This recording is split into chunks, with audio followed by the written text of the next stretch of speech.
নমস্কার বন্ধুরা, রান্নাবাটি জমজমাটি চ্যানেলে তোমাদের সকলকে স্বাগত। আজকে আবার চলে এলাম শাকের একটা রেসিপি নিয়ে। এখানে দেখতেই পাচ্ছ আমরা লাল শাক নিয়েছি এবং লাল শাকটা ভালো করে ধুয়ে কেটে নিয়েছি। আমরা বানাবো লাল শাকের পোস্ত।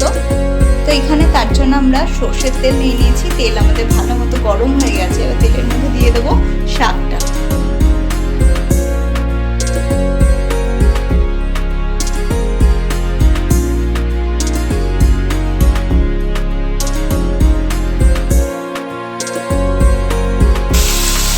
দেখো, লাল শাকটা একটু নাড়াচাড়া করে নেওয়ার পর আমরা দিয়ে দিচ্ছি স্বাদ মতো নুন।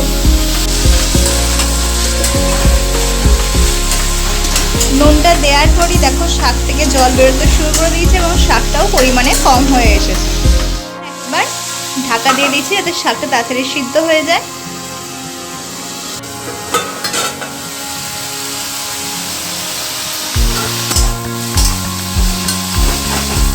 দেখো, জলটাও কিন্তু আমাদের শুকিয়ে এসেছে আর শাকটাও আমাদের প্রায় সিদ্ধ হয়ে গেছে। দেখো, ভালো মতো সিদ্ধ হয়ে গেছে শাকটা, কিন্তু আমাদের এক্সট্রা করে জল দিতে হলো না। শাকের জলেই শাক কিন্তু একদম সিদ্ধ হয়ে গেছে। এবার শাকটা সিদ্ধ হয়ে যাওয়ার পর আমরা দিয়ে দেবো পোস্ত। এখানে দিয়ে দিচ্ছি আমরা পরিমাণ মতো পোস্ত বাটা। দেখো, পোস্তটা ভালো করে শাকের সাথে মিশিয়ে নিচ্ছি।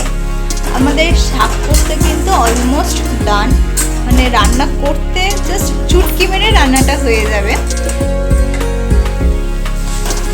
এটা কম সময়ে যেমন রান্নাটা হয়, খেতেও কিন্তু সুন্দর হয়। তো তোমরা বাড়িতে অবশ্যই বানাও এবং আমাদের কমেন্ট করে জানিও তোমাদের এই শাক পোস্ত রেসিপিটা ঠিক কতটা ভালো লেগেছে।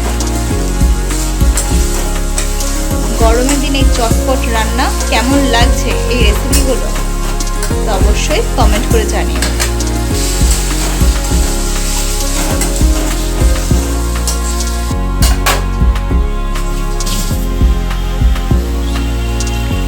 দেখো, আমাদের শাক পোস্ত কিন্তু একদম তৈরি হয়ে গেছে। পোস্তটাও বেশ ভালোভাবে শাকের সাথে শুকিয়ে গেছে।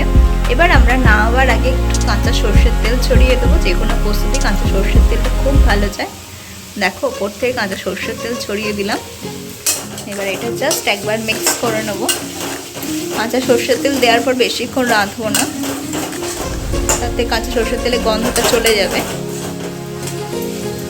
দেখো, একদম রেডি। এবার আমরা গ্যাসটা বন্ধ করে দিলাম। টানটানা, আমাদের রান্না কিন্তু একদম কমপ্লিট।